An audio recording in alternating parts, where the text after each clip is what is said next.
Si Langgam at si Palaka. Si Langgam ay laging abala sa paghahanap ng pagkain. Si Palaka ay masayahin at mahilig sa tubig. Isang araw, nagtagpo sila sa tabi ng ilog. Nagkwentuhan sila at naging magkaibigan. Dumating ang malakas na ulan.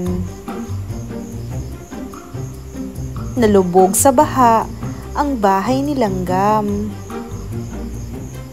Tinulungan siya ni Palaka at isinakay sa dahon.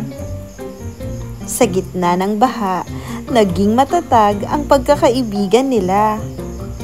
Nagtulungan sila sa paghahanap ng bagong tirahan. Mula noon, hindi na sila mapaghiwalay.